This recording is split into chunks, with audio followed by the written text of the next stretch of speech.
अस्सलाम वालेकुम स्टूडेंट्स। आज हमने टॉपिक स्टार्ट करना है प्रिपरेशन ऑफ अल्कीन्स। इससे पहले हम प्रिपरेशन स्टार्ट करें उससे पहले हम यहाँ पर जो है अल्कीन के बारे में देख लेते हैं कि अल्कीन्स क्या होती हैं। अनसैचुरेटेड हाइड्रोकार्बन्स होती हैं। अब अनसैचुरेटेड हाइड्रोकार्बन्स मैं पहले भी काफ़ी बार बता चुकी हूँ कि क्या होती हैं, ठीक है ना। वो हाइड्रोकार्बन्स जिनके अंदर या तो डबल बॉन्ड पाया जाए या फिर ट्रिपल बॉन्ड पाया जाए उनको हम अनसैचुरेटेड हाइड्रोकार्बन्स कहते हैं, ठीक है ना। अब अल्कीन्स के अंदर डबल बॉन्ड पाया जाता है इसलिए हम अल्कीन को अनसैचुरेटेड हाइड्रोकार्बन कहते हैं, ठीक है। अब डबल बॉन्ड पाया जाता है मींस कि अब यहाँ पर मैं जो है इथीन लिख रही हूँ, CH2 डबल बॉन्ड CH2। अब इसमें हमारे पास यहाँ पर दो बॉन्ड्स मौजूद हैं, तो दो बॉन्ड्स में से एक हमारे पास सिग्मा बॉन्ड होगा और एक हमारे पास पाई बॉन्ड होगा। मतलब कि दो तरह के बॉन्ड्स होते हैं, एक सिग्मा बॉन्ड होता है और एक पाई बॉन्ड होता है। तो जहाँ पर भी हमारे पास डबल बॉन्ड आए इसका मतलब है कि एक बॉन्ड हमारे पास वहाँ पे सिग्मा है और दूसरा पाई बॉन्ड यहाँ पर मौजूद है, ठीक है। अब जनरल फार्मूला इसका देख लें, CnH2n होता है। अब n यहाँ पर है नंबर ऑफ कार्बन। सिंपली अगर मैं यहाँ पर लिखूँ कार्बन n=2 मीन्स के 2 कार्बन कंपाउंड के बारे में मैंने यहाँ पर चेक करना है, तो 2n2 सो कार्बन 2 4। तो ये देखें आप सामने हमारे पास यहाँ पर मैंने कंपाउंड लिखा है इथीन का, 2 कार्बन्स एंड 4 हाइड्रोजन्स। सो इस फार्मूला के थ्रू हम यहाँ पर जो है अल्कीन्स को इस तरह से फाइंड आउट कर सकते हैं, ठीक है। अब नेक्स्ट हमने जो है प्रिपरेशन स्टार्ट करनी है, प्रिपरेशन ऑफ अल्कीन, ठीक है। प्रिपरेशन ऑफ अल्कीन का अब यहाँ पर जो है हम फर्स्ट मेथड लिखेंगे। फर्स्ट मेथड है हमारे पास dehydrohalogenation of alkyl halide, dehydrohalogenation of alkyl halide, alkyl halide, ठीक है। अब बेसिकली जब भी हम प्रिपरेशन करेंगे तो आपने जो है इसका नाम पहले अच्छे से देख लेना है कि इसका नाम हमें क्या बात कह रहा है। अब डिहाइड्रोहेलोजिनेशन का मतलब है कि डी का मतलब है रिमूवल, हाइड्रोहेलोजिनेशन मतलब कि हाइड्रोजन एंड हैलोजन को रिमूव करना है हमने किस में से, अल्काइल हैलाइड में से। अब अल्काइल हैलाइड क्या होते हैं, RX जो कंपाउंड होते हैं जिसमें हमारे पास अल्काइल ग्रुप होता है और वो जुड़ा होता है जो है हैलोजन के साथ। अब हैलोजन हमारे पास यहाँ पे फ्लोरीन, क्लोरीन, ब्रोमीन, आयोडीन कोई भी हो सकती है। सो अल्काइल हैलाइड में से हमने क्या करनी है, हाइड्रोजन और हैलोजन को रिमूव करके हमने क्या बनानी है, अल्कीन बनानी है। तो सिंपल एग्जांपल देखें, RCH2 Br, ठीक है। ये हमारे पास यहाँ पर एग्जांपल है। अब ये जो डिहाइड्रोहेलोजिनेशन का जो प्रोसेस है वो होगा हमारे पास अल्कोहलिक KOH की प्रेजेंस में, ठीक है ना। हम यहाँ पर इसको हीट करेंगे in the presence of alcoholic KOH, ठीक है। पोटेशियम हाइड्रोक्साइड बेस यहाँ पर हम यूज़ कर रहे हैं। तो जब हम इसको अल्कोहलिक KOH की प्रेजेंस में हम जो अल्काइल हैलाइड है उसको हीटअप करेंगे तो हमारे पास यहाँ पर अल्कीन बनेगी। अब देखिए प्रोसेस यहाँ पर क्या होता है कि हमने किस तरह से जो है हाइड्रोजन और हैलोजन को रिमूव करना है। ये CH2 है तो मैं इसको ओपन करके इस तरह से लिख रही हूँ हाइड्रोजन। सो हमने क्या करना है, डिहाइड्रोहेलोजिनेशन करनी है। डिहाइड्रोहेलोजिनेशन मतलब कि हमने ये हाइड्रोजन रिमूव करना है, ये ब्रोमीन रिमूव करना है। जब हम इन दोनों को यहाँ पे से रिमूव करेंगे तो हमारे पास क्या प्रोडक्ट बनेगा, RCH double bond CH2 plus यहाँ पर हमारे पास बनेगा वाटर प्लस हमारे पास यहाँ पर बनेगा KBr। अब ये किस तरह से बना है, अब ये देखें। अब आप ये देखें यहाँ पर हमारे पास कार्बन और ये हाइड्रोजन के बीच में सिंगल बॉन्ड मौजूद है, एक इलेक्ट्रॉन इस कार्बन का और एक इलेक्ट्रॉन इस हाइड्रोजन का। इसी तरह से यहाँ पर एक इलेक्ट्रॉन कार्बन का, एक हैलोजन का। जब यहाँ से ये हाइड्रोजन रिमूव होगा अपना इलेक्ट्रॉन लेके चला जाएगा, पीछे रह गया ये इलेक्ट्रॉन और ये इलेक्ट्रॉन। सो ये दोनों इलेक्ट्रॉन कार्बन इन दोनों कार्बन्स ने आपस में शेयर करके यहाँ पर डबल बॉन्ड बना लिया। एक ये इलेक्ट्रॉन है और एक ये इलेक्ट्रॉन है, इनकी आपस में शेयरिंग हुई, डबल बॉन्ड बन गया। सो सिंपली हमारे पास यहाँ पर क्या बन गई, अल्कीन बन गई। बाकी वाटर और जो हमारे पास KBr है वो किस तरह से बना, अब ये देखिए हमारे पास ये जो KOH है ये जब यहाँ से टूटेगा सो ये जो हाइड्रोक्सल है इस हाइड्रोजन के साथ मिलके वाटर बना देगा और ये पोटाशियम जिसके ऊपर चार्ज पॉजिटिव होता है, ब्रोमीन पर चार्ज नेगेटिव, KBr यहाँ पर सॉल्ट बना देगा। ओवरऑल देखें ज़रा हमारे पास ये HBr क्या है, एसिड है और KOH यहाँ पर हमारे पास बेस है। अब एसिड और बेस के आपस में रिएक्शन जब होता है तो सॉल्ट बनता है और वाटर बनता है। सो यहाँ पर हमारे पास ये चीज़ें बन रही हैं, ठीक है। ओवरऑल यहाँ पर जो है इस रिएक्शन का ये मैकेनिज़्म है जो कि मैंने आपको एक्सप्लेन कर दिया है। ठीक है, ये हमारे पास यहाँ पर रिएक्शन है। इसके अलावा हम एक और एग्जांपल यहाँ पर इसकी देख लेते हैं। CH3 है, तो मैं क्या कर रही हूँ, यहाँ पर एक हाइड्रोजन नीचे लिख रही हूँ, CH2Br। ठीक है, अगेन एल्कोहलिक KOH, अगेन उसी तरह से होगा। यहाँ से ये हाइड्रोजन रिमूव हुआ अपना इलेक्ट्रॉन लेके, इधर से ये ब्रोमीन अपना इलेक्ट्रॉन लेके रिमूव होगा। ठीक है ना। अब यहाँ पर जो इलेक्ट्रॉन्स होंगे वो कार्बन कार्बन ने आपस में शेयर कर लेने हैं और हमारे पास बन जाएगा CH2 double bond CH2 plus water plus KBr। सो ये हमारे पास यहाँ पर मेथड है जिसके थ्रू हम यहाँ पर जो है अल्कीन प्रिपेयर कर सकते हैं। This one is propene, this one is ethene. ठीक है, प्रोपीन इस केस में होगी अगर हम यहाँ पर R की जगह जो है मिथाइल ग्रुप लगा दें। ठीक है ना, अगर तब ये प्रोपीन होगी, otherwise this one is ethene. ठीक है, सो इस प्रोसेस के थ्रू हम इजीली जो है अल्कीन की प्रिपरेशन कर सकते हैं। नेक्स्ट हम सेकंड मेथड स्टडी करेंगे। सेकंड मेथड है हमारे पास डीहाइड्रोजनेशन ऑफ अल्कोहल। इसी तरह का मैकेनिज्म फॉलो करेगा। सेकंड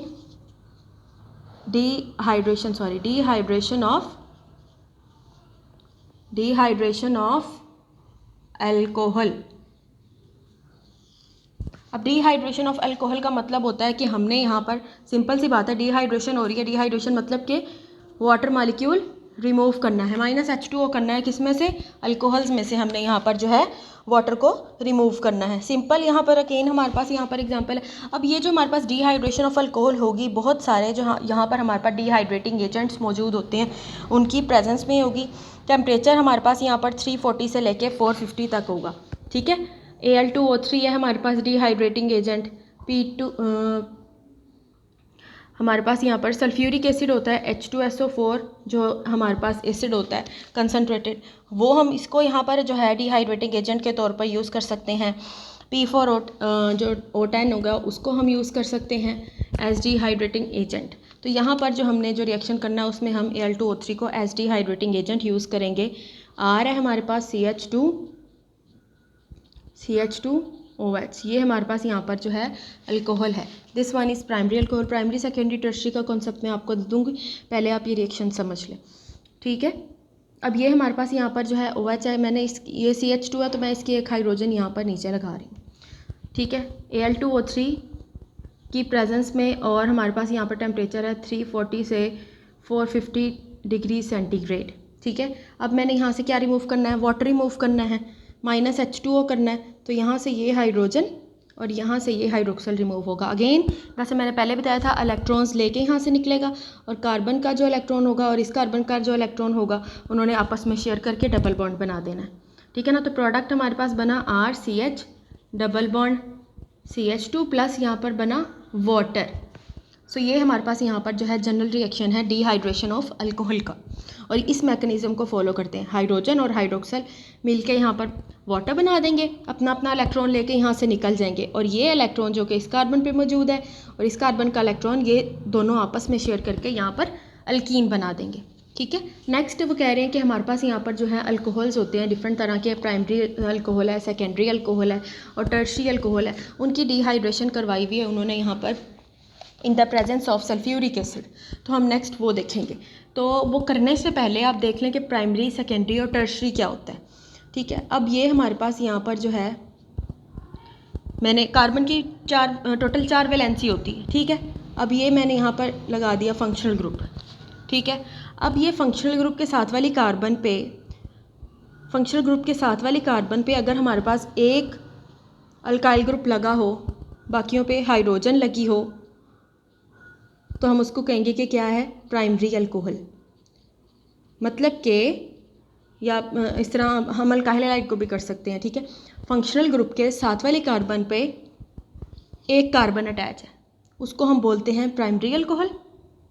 ठीक है ना। इसी तरह से अगर हमारे पास जो है ये हमारे पास अगेन ये फंक्शनल ग्रुप है, उसकी जो साथ वाली कार्बन है ये, अगर इसके साथ 2 कार्बन्स अटैच हों तो उसको हम बोलते हैं सेकेंडरी अल्कोहल। ठीक है, इसी तरह से अगर हमारे पास ये जो फंक्शनल ग्रुप है ये functional group, this one is functional group, और ये इसके साथ वाले कार्बन। अगर इसके साथ वाली कार्बन पे 3 अल्काइल ग्रुप्स अटैच हों तो उसको हम बोलते हैं टर्शरी। ठीक है, टर्शरी अल्कोहल। सो ये हमारे पास यहाँ पर जो है प्राइमरी, सेकेंडरी और टर्शरी का कॉन्सेप्ट है। अब यहाँ पर बारी बारी हम प्राइमरी, सेकेंडरी और टर्शरी अल्कोहल के अंदर की डिहाइड्रेशन करवाएंगे और अल्कीन की प्रिपरेशन करेंगे। फर्स्ट हमारे पास यहाँ पर जो है प्राइमरी अल्कोहल है। प्राइमरी अल्कोहल से मैंने पहले भी आपको करके दिखा दी है, अगेन मैं दोबारा से लिख देती हूँ, RCH2CH2OH। ठीक है, अगेन मैं इसको बाहर लिख रही हूँ, in the presence of 75% H2SO4। 75% जो H2SO4 होता है वो बहुत ज़्यादा कंसनट्रेटेड होता है। ठीक है ना, बहुत कम अमाउंट पर 25% इसमें वाटर है। टेम्परेचर हमारे पास यहाँ पर होगा 140 से 170 डिग्री। ठीक है, अब अगेन उसी तरह से होगा, हाइड्रोजन और हाइड्रोक्सल अपना अपना इलेक्ट्रॉन लेके यहाँ से निकल जाएंगे, RCH, और बाकी के ये जो इलेक्ट्रॉन होंगे कार्बन्स के, वो उन दोनों कार्बन्स ने आपस में शेयर कर लेना है और हमारे पास यहाँ पर बन जाएगा डबल बॉन्ड। ठीक है ना, this one is primary alcohol. ठीक है ना, आप देखें ये फंक्शनल ग्रुप है, फंक्शनल ग्रुप के साथ वाली ये हमारे पास फंक्शनल ग्रुप के साथ वाली कार्बन, और उसके साथ यहाँ पर हमारे पास एक कार्बन अटैच है, दिस वन इज़ प्राइमरी। उसके बाद हम नेक्स्ट यहाँ पर जो है सेकेंडरी अल्कोहल करेंगे। सेकेंडरी अल्कोहल देखें,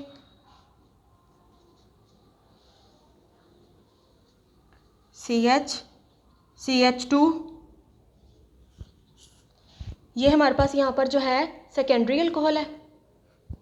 सेकेंडरी अल्कोहल को हम यहाँ पर जो है 60% H2SO4 यूज़ करके, 60% H2SO4 यूज़ करके और 100 डिग्री सेंटीग्रेड यूज़ करके हम यहाँ पर जो है अल्कीन की प्रिपरेशन करेंगे। अब अगेन किस तरह से होगा, यहाँ पर यहाँ पर आएगा हमारे पास CH3। ठीक है, अब आप यहाँ पर देखें कि हमने अल्कीन की प्रिपरेशन किस तरह से करनी है, जैसे मैंने मेथड पहले बताया उसी तरह से होगा। ठीक है, अब एक चीज़ और यहाँ पे देख लें, मैंने अभी आपको नहीं बताई, ये हमारे पास फंक्शनल ग्रुप है। फंक्शनल ग्रुप के साथ वाली कार्बन को हम बोलते हैं अल्फा कार्बन। ठीक है, और उसके साथ वाली कार्बन को बोलते हैं बीटा कार्बन। ठीक है, अब यहाँ पर ये हमारे पास फंक्शनल ग्रुप है, फंक्शनल ग्रुप के साथ वाली कार्बन अल्फा कार्बन और उसके साथ वाली कार्बन बीटा कार्बन। अब इधर भी कार्बन है तो ये भी बीटा ही होगी। ठीक है, तो अब यहाँ पर होगा ये कि अब हमारे यहाँ पर भी कार्बन है, यहाँ पर भी कार्बन है, तो जो हाइड्रोजन है वो हमने कहाँ से रिमूव करनी है। So according to the rules हमने हाइड्रोजन वहाँ से रिमूव करनी है, उस कार्बन से रिमूव करनी है जिसके पास कम से कम हाइड्रोजन्स मौजूद है। ठीक है ना, अब यहाँ पर 2 हाइड्रोजन्स हैं, यहाँ पर 3 हाइड्रोजन्स हैं, तो हमने हाइड्रोजन उसी कार्बन से रिमूव करनी है जिसके पास कम हाइड्रोजन्स है। सो बेसिकली हमने हाइड्रोजन रिमूव करनी है इस बीटा कार्बन से, तो इसको मैं यहाँ पर बाहर लिख रही हूँ। ठीक है, जब हम इसको यहाँ से रिमूव करेंगे तो हमारे पास क्या प्रोडक्ट बनेगा, RCH double bond CH single bond CH3, तो ये हमारे पास अल्कीन बन गई प्लस वाटर। ठीक है, ये हाइड्रोजन और हाइड्रोक्सल मिलके वाटर बनाएंगे और यहाँ पर ये जो हमारे पास इलेक्ट्रॉन्स होंगे दोनों कार्बन्स के आपस में शेयरिंग करके डबल बॉन्ड बना देंगे। तो ये है हमारे पास यहाँ पर जो है सेकेंडरी अल्कोहल। ठीक है, अब नेक्स्ट हमने जो है टर्शियरी अल्कोहल करना है। टर्शियरी अल्कोहल में हम यहाँ पर जो है 20% H2SO4 को यूज़ करके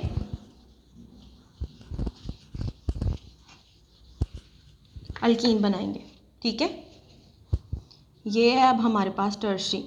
क्या मैंने टर्शियरी की डेफिनेशन बताई थी कि फंक्शनल ग्रुप के साथ वाली जो कार्बन है उसमें 3 अल्काइल ग्रुप्स लगे हों या उसके पास 3 कार्बन्स होने चाहिए। फंक्शनल ग्रुप के साथ वाली कार्बन और उसके साथ यहाँ पर जो है 3 कार्बन यहाँ पर अटैच है। So this carbon is alpha, this one is beta, this one is also beta और ये भी हमारे पास बीटा है। अल्फ़ा के साथ है ना, ये भी अल्फ़ा के साथ है, ये भी और ये भी। ठीक है, तो अब यहाँ से हम डिहाइड्रेशन, अब तीनों ही हमारे पास यहाँ पर मिथाइल ग्रुप हैं, तो आप यहाँ पर किसी भी पोजीशन से हाइड्रोजन को रिमूव कर सकते हैं। ठीक है, अब फॉर एग्जांपल हमने यहाँ से रिमूव करना है, तो ये CH3 है, तो इसका एक हाइड्रोजन मैं अलग से यहाँ पर लिख रही हूँ। ठीक है, 20% H2SO4 है और हमारे पास यहाँ पर जो टेम्परेचर है वो है 85 डिग्री सेंटीग्रेड। ठीक है, अब देखें CH3 CH3 double bond CH2, यहाँ से ये हाइड्रोजन निकला, इसका इलेक्ट्रॉन और इसका, ये जो इसका इलेक्ट्रॉन होगा उसने शेयरिंग कर लेनी है इस तरह से कार्बन, इन दोनों कार्बन्स के बीच में इसका इलेक्ट्रॉन यूज़ करते हुए, प्लस यहाँ पर बनेगा वाटर। ठीक है ना। अब यहाँ पर हम ऑर्डर देखते हैं कि क्या हमारे पास यहाँ पर ऑर्डर है। जो टर्शरी अल्कोहल्स हैं वो ज़्यादा ईजिली हमारे पास जो है डिहाइड्रेशन का जो है प्रोसेस कर सकते हैं, देन उसके बाद सेकेंडरी आ जाते हैं, देन उसके बाद प्राइमरी आ जाते हैं। अब इसका क्या रीज़न है। पहला रीज़न तो हमारे पास सिंपली ये है कि हमारे पास जो टर्शरी कार्बोकेटाइन होता है वो बहुत ज़्यादा स्ट्रॉन्गर होता है, और ये बहुत इंपॉर्टेंट है। डिहाइड्रेशन ऑफ अल्कोहल का जो मेथड है हमारे पास वो इंपॉर्टेंट मेथड है। अब इस ऑर्डर को पहले समझ लें कि ये जो टर्शरी, वो कह रहे हैं कि टर्शरी अल्कोहल ज़्यादा स्ट्रॉन्गर जो है डिहाइड्रेशन को शो करता है, ईजिली शो कर सकता है, देन सेकेंडरी और उसके बाद प्राइमरी। अब आप देखें, हमने प्राइमरी में 75% जो है इसको है H2SO4 को यूज़ किया था, सेकेंडरी में 60% यूज़ किया और टर्शरी में सिर्फ 20%, क्योंकि इसमें जो है डिहाइड्रेशन ईजिली हो रही है, हम अल्कोहल की भी कम परसेंटेज यूज़ कर रहे हैं। सिंपली जो टर्शरी कार्बोकेटाइन होता है वो ज़्यादा स्टेबल होता है। Tertiary carbocation is much more stable as compare to secondary carbocation and primary carbocation. पहला रीज़न हमारे पास यहाँ पर ये है। ठीक है, tertiary carbocation is much more stable.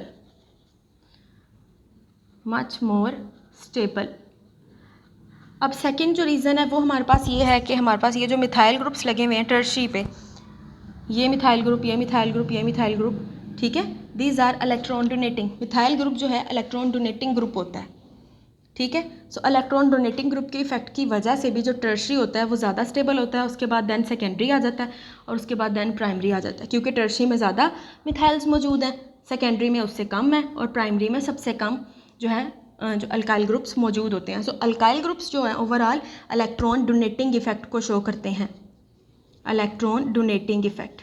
तो सबसे ज़्यादा अल्काइल ग्रुप्स किस में होते हैं, टर्शरी स्ट्रक्चर में, देन सेकेंडरी में और देन प्राइमरी में। तो ये हमारे पास यहाँ पर दो रीजंस हैं जिसकी वजह से जो टर्शरी स्ट्रक्चर है वो ज़्यादा यहाँ पर जो है ईजिली अंडरगो हो जाता है डिहाइड्रेशन ऑफ अल्कोहल में। ठीक है, अब हमने नेक्स्ट मेथड को स्टडी करना है अल्केन की, जो है अल्केन की प्रिपरेशन के लिए। नेक्स्ट मेथड है हमारे पास dehalogenation of vicinal dihalide. Dehalogenation of vicinal डाइहैलाइड।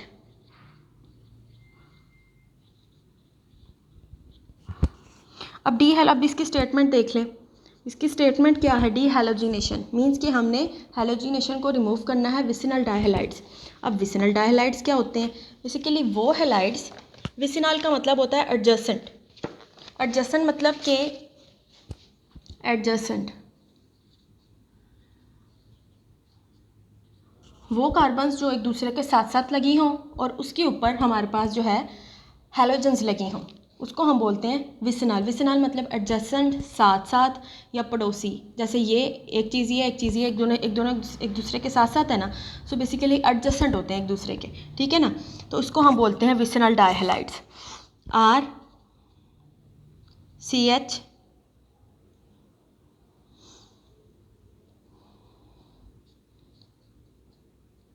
Carbon की 4 वैलेंसी हमेशा आपने जो है सेटिस्फाई करनी है।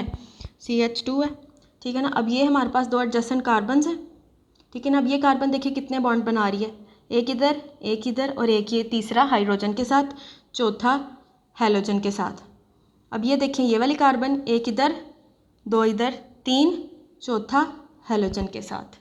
सो कार्बन की 4 वैलेंसी आपने जो है सेटिस्फाई करनी है। ठीक है, अब ये देखें हमारे पास ये मैंने दो जगह हैलाइड्स लगाए, एक ये है और एक ये है। इस तरह के जो कंपाउंड्स होते हैं उनको हम कहते हैं विसिनल डाइहैलाइड्स। ठीक है ना, इसको मैं बोल रही हूँ कि ये है विसिनल डाइहैलाइड। अब हमने करना क्या है कि डीहैलोजिनेशन करवानी है, मींस के हैलोजन को रिमूव करवाना है विसिनल डाइहैलाइड से। अब ये जब जिंक के साथ रिएक्शन करते हैं in the presence of methanol CH3OH, तो हमारे पास यहाँ पर बनेंगे विसिनल डाइहैलाइड से हमारे पास यहाँ पर अल्कीन बनेगी। सिंपली होगा ये कि ये दोनों हैलोजन्स अपना इलेक्ट्रॉन लेकर यहाँ से रिमूव हो जाएंगे और बनेगा ZnX2, और बाकी के ये जो इलेक्ट्रॉन्स कार्बन के होंगे वो ये दोनों कार्बन्स आपस में शेयर कर लेंगी, plus R CH double bond CH2। So ये हमारे पास यहाँ पर है vicinal dehalogenation of vicinal dihalide. Simply method मैंने आपको पहले एक्सप्लेन कर दिया, एक इलेक्ट्रॉन इसका, एक इलेक्ट्रॉन इसका, एक इलेक्ट्रॉन कार्बन का, दूसरा इलेक्ट्रॉन हैलोजन का। ये अपने अपने इलेक्ट्रॉन लेके निकल गए, बाकी के इलेक्ट्रॉन ये दोनों, ये इलेक्ट्रॉन और ये इलेक्ट्रॉन मिलके यहाँ पर जो है बॉन्ड बना लेंगे, जिसको हम यहाँ पर अल्कीन कह रहे हैं। ठीक है, तो ये हमारे पास यहाँ पर सिंपल सा मेथड है डीहैलोजिनेशन ऑफ विसिनल डाइहैलाइड्स का। एक और एग्जांपल इसकी देख लें, सिंपल है, CH3 CH। अगेन ये हमारे पास यहाँ पर क्या है, 3 बॉन्ड्स इधर बन रहे हैं और चौथा ये हमारे पास बना हुआ है, इसकी वैलेंसी कार्बन की पूरी है।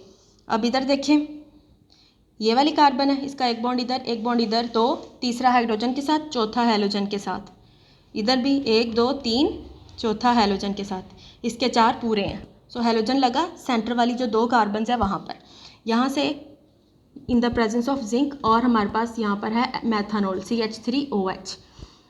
तो हमारे पास क्या बना, ये यहाँ से रिमूव हुए और बॉन्ड शिफ्ट हो गया between this carbon and this carbon, CH3CH double bond CH3। तो ये हमारे पास यहाँ पर अल्कीन बन गई, प्लस क्या बना, ZnX2। ठीक है ना। सो ये हमारे पास है method dehalogenation of vicinal dihalides. उसके बाद हम नेक्स्ट यहाँ पर स्टडी करेंगे Kolbe electrolytic process. Kolbe electrolysis of salts of dicarboxylic acid, या इसको कॉल्ब इलेक्ट्रोलिटिक मेथड कहते हैं। Kolbe electrolytic method. अब इसकी एक्सप्लेनेशन जो है हमने लास्ट टॉपिक में अल्केन की प्रिपरेशन में बहुत अच्छी तरह से कर ली है। अब अल्केन में हमने क्या यूज़ किया था, सॉल्ट ऑफ मोनोकार्बोक्सिलिक एसिड। अब यहाँ पे चूँकि हम अल्कीन बना रहे हैं, अब अल्कीन में कम से कम 2 कार्बन्स मौजूद होती हैं, तो इसलिए हम यहाँ पर जो है डाइकार्बोक्सिलिक एसिड यूज़ करेंगे, sodium salt of dicarboxylic acid या फिर potassium salt of dicarboxylic acid. अब यहाँ पर जो है सिंपल अगेन इलेक्ट्रोलिसिस होगी, हमारे पास जो भी सॉल्ट सोल्यूशन होगा कार्बोक्सिलिक एसिड का, उसका वाटर के अंदर मिक्स करके उसके अंदर से इलेक्ट्रिसिटी पास करवाएंगे, तो हमारे पास यहाँ पर जो है अल्कीन की प्रिपरेशन होगी। CH2 COO Na, ये हमारे पास है sodium salt of carboxylic acid, और इसको हम बोलते हैं सोडियम सक्सीनेट, सोडियम सक्सीनेट। ठीक है। अब अगेन यहाँ पर होगा क्या, इसकी हम इलेक्ट्रोलिसिस करवाएंगे, इलेक्ट्रोलिसिस, वाटर को हम यूज़ करते हैं सॉल्वेंट के तौर पे। तो यहाँ पर होगा क्या, सबसे पहले इनकी आयोनाइजेशन हो जाएगी। आयोनाइजेशन होगी मीन्स के नेगेटिव पार्ट और पॉजिटिव पार्ट अलग हो जाएंगे, और देन जो नेगेटिव पार्ट है वो नोड की तरफ चला जाएगा, सेम उसी तरह से जैसे कि हमने अल्केन के केस में किया था, COO negative plus 2Na positive. उसके बाद नेक्स्ट, अब ये जो आयंस बन गए हैं, एनोड पे चार्ज चूँकि पॉजिटिव होता है, इसलिए जो नेगेटिव चार्ज है वो एनोड की तरफ चला जाता है। ठीक है, CH2 COO negative, CH2 COO negative. अब यहाँ पर एनोड पे आके इसने क्या करना है, इसने अपने इलेक्ट्रॉन्स को लूज़ कर देना है। यहाँ पर होगी oxidation, oxidation means loss of electrons. ठीक है, यहाँ पर क्या होगा, 2 इलेक्ट्रॉन्स यहाँ से रिमूव हो जाएंगे, इलेक्ट्रोलिसिस। ठीक है, CH3, तो यहाँ पर जब ये इलेक्ट्रॉन को लूज़ कर देगा तो हमारे पास यहाँ पर जो है फ्री रेडिकल्स बन जाएंगे, CH2 COO free radical plus 2E negative, 2 electrons यहाँ पर रह गए। उसके बाद एनोड का जो नेक्स्ट रिएक्शन है वो मैं ऊपर लिख रही हूँ।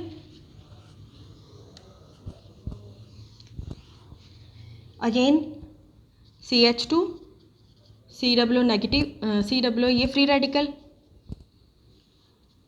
COO ये फ्री रेडिकल। अब होगा ये कि हमारे पास यहाँ से अगेन जैसे मैंने आपको पहले बताया उसी तरह से बॉन्ड टूटेगा, ये अपना इलेक्ट्रॉन, ये जो हमारे बेसिकली यहाँ पर बॉन्ड बन रहा है तो एक इलेक्ट्रॉन इस कार्बन का होगा। अच्छा चलें इसको इस तरह से लिख लें, CH2 CH2, एक इलेक्ट्रॉन इस कार्बन का होगा, एक इलेक्ट्रॉन इस कार्बन का होगा। इसी तरह से यहाँ पर एक इलेक्ट्रॉन इस कार्बन का, दूसरा इलेक्ट्रॉन इस कार्बन का। सो ये कार्बन जो है अपने इलेक्ट्रॉन लेके यहाँ से निकल जाएगी, ठीक है ना। तो ये बना देगी यहाँ पर CO2, 2 CO2, एक ये, ठीक है। और बाकी का ये जो इलेक्ट्रॉन है, ये जो इलेक्ट्रॉन है और ये इलेक्ट्रॉन है, ये दोनों कार्बन आपस में शेयर करके एक बॉन्ड तो पहले से ही मौजूद है, दूसरा बॉन्ड भी बना लेंगे। तो हमारे पास यहाँ पर बन गई alkyne, CH2 double bond CH2। So this one is ethene, ठीक। अब नेक्स्ट हमने जो रिएक्शन है, हमारे पास यहाँ पर जो है इथीन की प्रिपरेशन हो गई है। अब हमने नेक्स्ट जो रिएक्शन है वो है लिखना कैथोड के लिए।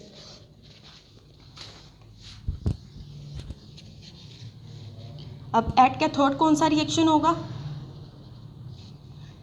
अब कैथोड के ऊपर चार्ज होता है नेगेटिव, जो पॉजिटिव चार्ज होते हैं वो मूव करते हैं कैथोड की तरफ। तो पॉजिटिव चार्ज किस पे था? सोडियम पे था, तो वो आ जाएगी हमारे पास यहाँ पर कैथोड की तरफ। अब वाटर है इसने यहाँ पर, और बेसिकली जो कैथोड होता है ना उसके ऊपर रिडक्शन का रिएक्शन होता है। रिडक्शन जैसे एनोड पे ऑक्सीडेशन हुई है, ऑक्सीडेशन का मतलब है लॉस ऑफ इलेक्ट्रॉन, रिडक्शन का मतलब है गेन ऑफ इलेक्ट्रॉन। ये वाटर है, इसने इलेक्ट्रॉन्स गेन किए, बेसिकली यहाँ पे क्या हो रही है? रिडक्शन हो रही है। 2 हाइड्रोक्सल्स प्लस यहाँ पे बनेगा H2। इस तरह से जो दो हमारे पास यहाँ पर सोडियम बने थे वो आगे कैथोड की तरफ, उसने क्या करना है, इन 2 हाइड्रोक्साइड्स के साथ मिलके बेस बना देनी है, 2NaOH। तो ये हमारे पास बन गई sodium hydroxide base. So this is the called electrolytic process. इस प्रोसेस के थ्रू हम इलेक्ट्रोलिसिस के नतीजे में अल्कीन की प्रिपरेशन करते हैं। अब लास्ट हमारे पास जो मेथड है उसको स्टडी कर लेते हैं। लास्ट मेथड है हमारे पास partial hydrogenation of alkynes. Partial hydrogenation of alkynes. अब सिंपल सी बात है कि हमने करना क्या है, यहाँ पर इसका नेम क्या शो कर रहा है। जितने भी मेथड्स आपने करने हैं ना, तो सबसे ज़्यादा फोकस आपने उसके नेम पे करना है। आप नेम को गौर से देखेंगे कि वो नेम हमें क्या कह रहा है, तो उससे हम जो है इजीली जो है प्रिपरेशन कर सकते हैं, मेथड्स को हम इजीली स्टडी कर सकते हैं। पार्शियल हाइड्रोजिनेशन ऑफ अल्काइंस मतलब कि हमने क्या करना है, अल्काइंस में हाइड्रोजन ऐड कर देनी है, ठीक है। सिंपल सी बात है। जब हम यहाँ पर जो है कंट्रोल्ड हाइड्रोजिनेशन करेंगे अल्काइंस की, कंट्रोल्ड हाइड्रोजिनेशन का मतलब है कि हमने इतनी ही हाइड्रोजिनेशन करनी है कि हमारे पास अल्कीन बन जाए। अगर हम ज़्यादा हाइड्रोजिनेशन करेंगे तो वो अल्केन में कन्वर्ट हो जाएगी, जो कि हमें नहीं चाहिए, हमें अल्कीन्स चाहिए। तो हम एक लिमिटेड सी हाइड्रोजिनेशन करवाएंगे अल्काइंस की in the presence of certain catalyst, और हम यहाँ पर जो है अल्कीन बनाएंगे, ठीक है। मेथड देखिए हम RC, ठीक है। अब कार्बन की वैलेंसी देखिए, 3 बॉन्ड से यहाँ पर सेटिस्फाई हो रही है, 3 ये चौथा ये, ठीक है ना, 3 ये चौथा ये। तो ये हमारे पास यहाँ पर जो है सेटिस्फाई हो रही है कार्बन की 4 वैलेंसी। हाइड्रोजिनेशन करवानी है तो मतलब रिएक्शन किसके साथ होगा, H2 के साथ होगा। तो यहाँ पर हमारे पास जो है स्पेसिफिक कैटलिस्ट यूज़ होगा, जिसको हम बोले हैं पैलेडियम, बेरियम सल्फेट का यहाँ पर जो सोल्यूशन है, और क्विनोलिन। क्विनोलिन को यूज़ करने का मतलब ये है कि हमने यहाँ पर जो है लिमिटेड हाइड्रोजिनेशन करवानी है। क्विनोलिन लिमिटेड हाइड्रोजिनेशन के लिए यूज़ करते हैं हम। अगर हम यहाँ पर जो है क्विनोलिन को यूज़ नहीं करेंगे तो होगा ये कि जो अल्काइंस है अल्केन्स में कन्वर्ट हो जाएगी, हाइड्रोजिनेशन बहुत ज़्यादा हो जाएगी, जो कि हमें नहीं चाहिए। तो अब सिंपली होगा ये कि ये जो 2 हाइड्रोजन्स हैं आके एक इधर ऐड हो जाएगी, एक इधर ऐड हो जाएगी, और हमारे पास ये जो इलेक्ट्रॉन जो कि कार्बन कार्बन आपस में शेयर कर रहे हैं वो शेयर हो जाएगा इन हाइड्रोजन्स के साथ, ठीक है ना। देखें ये हमारे पास यहाँ पर बॉन्ड बन रहा है, इसको मैं रिमूव करी हुई है, मैं एक इलेक्ट्रॉन इधर लिख रही हूँ, एक इलेक्ट्रॉन इधर लिख रही हूँ। तो ये दोनों कार्बन्स आपस में शेयर कर रही हैं। जब हाइड्रोजन्स ऐड हो गई तो इसने अपना ये वाला इलेक्ट्रॉन हाइड्रोजन के साथ शेयर कर लेना है, और इस कार्बन ने अपना ये वाला इलेक्ट्रॉन दूसरी हाइड्रोजन के साथ शेयर कर लेना है। तो ये हमारे पास यहाँ पर सिंपल मैथड है, RC डबल बॉन्ड C, और ये हमारे पास बन के R, ठीक है ना। इसको हम इस तरह से भी लिख सकते हैं, C double bond C, R hydrogen, this one is sis alkane. तो बेसिकली यहाँ पर जो है क्विनोलिन के प्रेजेंस में हमारे पास जो है सिस अल्केन ही बनती है, तो हम यहाँ पर जो है सिस अल्केन ही लिखेंगे, ठीक है। तो ये हमारे पास है पैलेडियम, बेरियम सल्फेट और क्विनोलिन की प्रेजेंस में हमने यहाँ पर जो है सिस अल्कीन को प्रिपेयर किया है। इसी तरह से हम यहाँ पर जो है ट्रांस को भी बनाएंगे, लेकिन ट्रांस के लिए हमारे पास जो कंडीशंस हैं वो चेंज हो जाती हैं। ठीक है, R C triple bond C R, ठीक है ना। अब जैसे कि हमने सिस के लिए H2 यूज़ किया था, अब ट्रांस के लिए हमारे पास यहाँ पर जो है हाइड्रोजन यूज़ होगी, लेकिन एटॉमिक फॉर्म में, H2 की फॉर्म में नहीं होगी। ठीक है, ये हमारे पास एटॉमिक फॉर्म है। तो यहाँ पर जो है ट्रांस अल्कीन्स को बनाने के लिए हम एटॉमिक फॉर्म में हाइड्रोजन यूज़ करेंगे और कैटलिस्ट यहाँ पे होगा सोडियम इन लिक्विड अमोनिया। ठीक है, लिक्विड अमोनिया में हमारे पास यहाँ पर यूज़ होगा और -33 डिग्री सेंटीग्रेड टेम्परेचर होगा। टेम्परेचर बहुत ही ज़्यादा कम होगा। कंडीशंस देख लें, सिस अल्कीन को बनाने के लिए हमने जो है मॉलिक्यूलर फॉर्म में हाइड्रोजन को यूज़ किया और लिंडलर कैटलिस्ट को यूज़ किया। लिंडलर कैटलिस्ट कौन सा है? पैलेडियम BSO4 क्विनोलिन की प्रेजेंस में जो हम अल्कीन बनाएंगे वो सिस होगी। और atomic hydrogen, this one is atomic hydrogen, sodium in liquid ammonia और -33 डिग्री सेंटीग्रेड पे जो हम अल्कीन बनाएंगे वो हमारे पास ट्रांस अल्कीन होगी। ठीक है, R R हाइड्रोजन हाइड्रोजन, अब दोनों ही ये हमारे पास है ट्रांस। अब सिस ट्रांस का कॉन्सेप्ट आपको पता होगा। सिस में क्या होता है? सिस में हमारे पास जो है सेम फंक्शनल ग्रुप कार्बन की एक साइड पर मौजूद होते हैं और ट्रांस में सेम फंक्शनल ग्रुप कार्बन की ऑपोजिट साइड्स में मौजूद होते हैं। सो इस तरह सिस के लिए कंडीशंस डिफरेंट है, ट्रांस के लिए कंडीशन डिफरेंट है। सिस के लिए हमने कौन सी कंडीशंस यूज़ की हैं? हमने H2 को यूज़ किया है, हमने पैलेडियम BaSO4, ठीक है, और किसको यूज़ किया? क्विनोलिन को यूज़ किया। ठीक है, और ट्रांसफॉर्म के लिए हमने एटॉमिक हाइड्रोजन यूज़ किया, सोडियम में लिक्विड अमोनिया और -33 degree centigrade. So this is the basically ये इंपॉर्टेंट कॉन्सेप्ट है हमारे पास अल्कीन की प्रेपरेशन में। सो ये हमारे पास यहाँ पर जो है कुछ मेथड्स हैं अल्कीन की प्रेपरेशन के, जिनको हमने यहाँ पर आज स्टडी किया है।